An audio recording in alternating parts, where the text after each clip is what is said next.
Hey, orange pig, America first? Oops. Oh boy, that was the slogan you stole. But Bibi's pulling strings. Iran's wartime propaganda videos featuring AI rap music and Lego characters are getting millions of views online. They praise the Islamic Republic and mock Trump, but their message is also dark, anti-Semitic, and leaning into conspiracy theories. Make Israel great again. Your government is run by pedophiles. They ordered you to die for Israel. They ordered you to die for Israel. They lied to you all. We saw everything.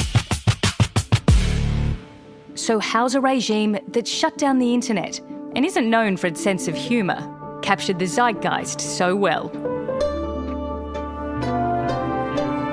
I'm Nicole Johnston, and you're listening to 7am. Today, Holly Dagres, an Iranian-American analyst from the Washington Institute, on Iran's viral meme war and what it tells us about the regime. It's Thursday, April 30.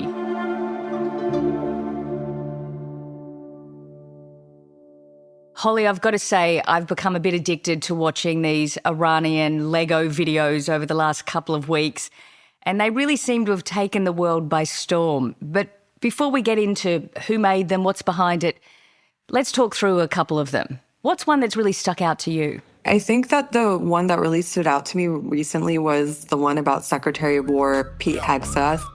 Pete Hegseth, this one's specially for you. So rap Farsi, or Persian language rap, is big in Iran. And so it doesn't surprise me that they would take rap and make it a medium, especially since it also has U.S. pop culture resonance. Now you secretary? What a joke, bro. Cheated on wives, multiple affairs, kids in the mix, family man, hell no. Handsy with women at Fox, drunk on the job, your own team say, yo, this dude toxic. I think this is purely for an American audience, at least the Lego videos, because they're very U.S.-centric. We hitting the bow, worshiping Epstein Island crew, the ones who hurt the kids. Revenge for every American soul, you and Trump's dirty crew oppressed and dead. We taking payback. Of course, there's this nod to the Jeffrey Epstein files. And that's also a very popular theme that you see in these Lego videos, highlighting the hypocrisy of elites in America and the corruption and the lack of accountability in the U.S. while they're wagging their finger at Iran, Russia, China about human rights abuses. Yeah, make America great again now. We will see what happens, yeah. Watch this. Sacred defense, we protecting the soil. While you sacrifice soldiers to pay for your spoil.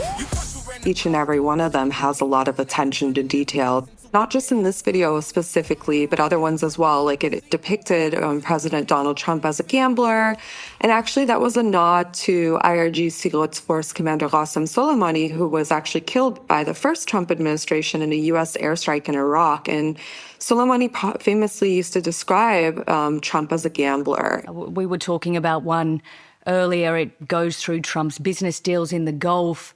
It's got Jared Kushner in it. And then it lists this long list of US wars around the world. I mean, the creators have really done their homework. Yeah, and I think it really leans into this anti-imperialism lens. So the Islamic Republic, I would say in very simple terms, sees itself as the rebels in Star Wars and the US as the empire. Thought the fire was dead, but another common name is standing ahead. Yeah, you strike one down, we just shatter your brain. We put another in the list. Common name again. The U.S. has a history, especially in the Middle East and to the east of Iran and Afghanistan, where they've had these forever wars that they have not successfully been able to win. The team behind these videos, Explosive Media, is honing in on these U.S. historical contexts. And so it's not surprising to me that they would focus on that to say, yes, this is yet another failed U.S. war in the Middle East that could be a potential forever war where American troops are killed. And these are real sensitive issues for the American public, especially the MAGA base, who are mostly isolationists and opposed to these kind of wars because it should be America first. We shouldn't be going back to wars in the Middle East. And so this really clashes with what the president's been saying. Holly, how has Israel featured in the videos? Because one of the most striking images that I've seen recently has Israeli soldiers looking over US citizens in chains in a bombed out America. That was the final sort of scene of one of the recent ones. Well, I think that there's a lot of anti-Semitism that are present in these videos. It basically is saying that Israel is controlling the strings of the United States. They're depicting Israeli Prime Minister Benjamin Netanyahu drinking the blood of, I assume, children. I think they even had the devil wearing the Star of David. So it's really leaning into that anti-Semitism that, unfortunately, the Islamic Republic's been known for. Holly, you're American, but you have an Iranian background. Can you give us any insight into why you think they chose Lego for these videos? So my understanding, because the one of the team members behind Explosive Media said that it's because Legos globally resonate. But I think just unpacking why it's so surprising that they're able to lean so well into these themes that resonate with Americans. And of course, if there's also these Iranian embassy accounts that are posting memes, some of which are just related to viral moments, it's because they're of that access. And it's because there are young Iranians that are curious about the outside world. I know that Iran's relatively isolated from much of the world, but Iranians have to use circumvention tools to get online historically. Unfortunately, now there's a internet shutdown, the longest in modern day history since the war began. And so I don't necessarily think that everybody that will be working on this team is pro-regime, but are in it perhaps for the money because they have a real good understanding and sense of American pop culture, the news cycle, and of course, English language skills. That being said, Explosive Media has said that they are a customer of the Islamic Republic, so they're not really as independent as they had initially suggested. So I wouldn't be surprised if the company that's behind these Lego videos are also behind the Iranian embassy accounts, and even Speaker of Parliament Mohammad Bagher Ghalibaf, who's also been very cheeky in his tweets in recent weeks. I mean, how different is this to the type of propaganda that Iran and the regime would have put out in the past? Well, I'll just give you another example that you might not have seen, but when there were the American pilots that were downed in their jets a couple weeks ago, there were all these AI-generated pictures of like a U.S. soldier marrying a local woman from a tribe in Iran, making kebab, and it was to hint at the hospitality of Iranians. And these were depictions by the Iranian diaspora. They instantly made a Lego version where these local tribesmen from the Lur ethnic minority were chasing a pilot with guns. And so it was like to counter the narrative of, well, this is an enemy, we're not going to be hospitable. But the Islamic Republic has been behind the times for a while now. They've tried to really lean in hard into the narrative of the bloody 8-year war with Iraq in the 1980s and the notion of martyrdom. But it really doesn't resonate with Iranian Gen Z that weren't alive when that war happened. And so I think over time they realized that actually there's a way to do this. And perhaps they might have even been inspired by the current Trump administration's White House account, which has been using AI-generated videos with themes like Call of Duty, Labubu dolls, and honing in on topics like ICE raids, the Iran war. And so perhaps they finally looked at that and were like, hey, I have an idea. Why don't we counter their narrative with this kind of narrative? And I think that's how it resonated, but it's really because they've spent a lot of time on social media and understanding the information space and understanding how the American public thinks and feels in this moment. Coming up, the hidden hypocrisy of the Lego memes.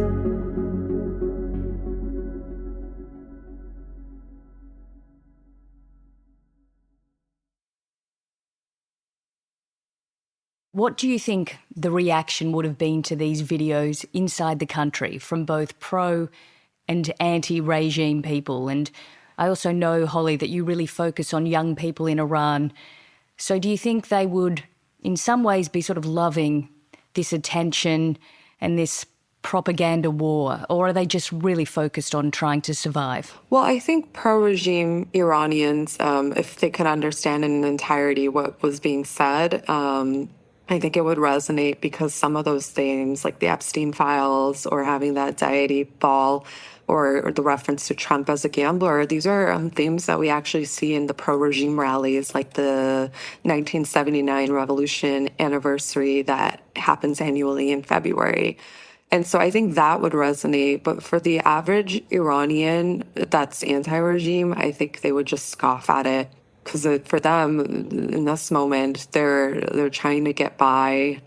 The little bit that I've been able to connect to Iranians inside Iran, separate from the war, they're still processing the unprecedented massacre of Iranians protesters in January. Amnesty International is sounding the alarm over Iran's crackdown on anti-government protests that have swept the country. The human rights group says Iranian authorities have committed mass killings on an unprecedented scale, with security forces routinely using lethal force against unarmed protesters. And so I think that this is not going to be a focus for the average Iranian. While all of this propaganda war is happening, the actual war is still in this very fragile stage. It's hard to know where it's at. Neither Tehran nor Washington seem to want to move at the moment. And meanwhile, the Iranians have sent the foreign minister, Arachi, to Russia. While Trump is keeping the door open to diplomacy, Arachi blames the United States for the last round of negotiations falling apart. What do you think that the regime wants at this stage? Is it a ceasefire, or do you think that they could actually be prepared to drag out this war for much longer? Well, we're dealing with the new face of the Islamic Republic, one that's more hardline and more repressive. And I think this new leadership is willing to take more gambles. And I think that they're willing to escalate because they recognize that this is an existential threat and that they also want to make sure that another war doesn't happen again.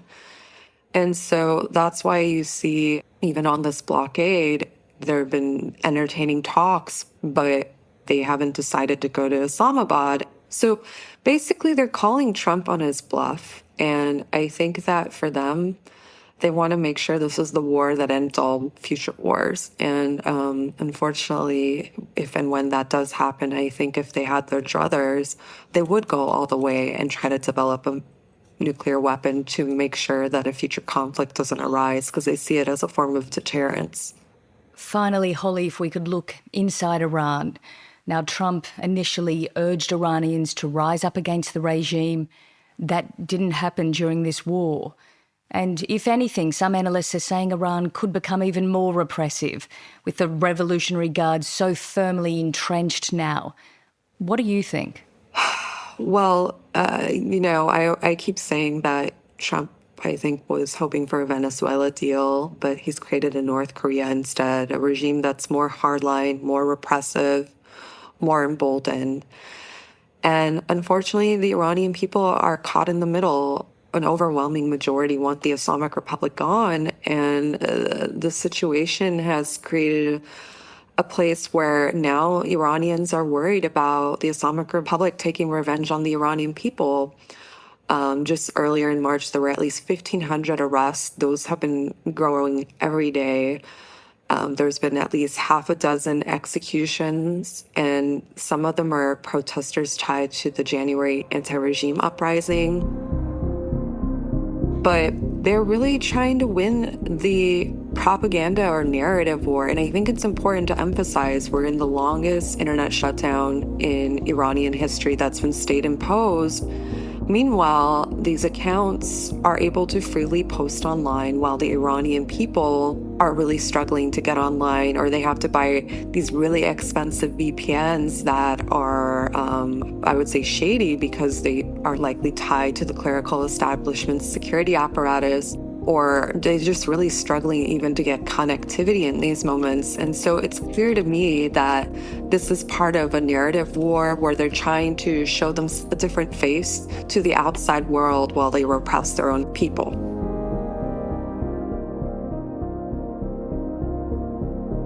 Holly, it's been great talking to you. Thanks for joining us. Thank you for having me.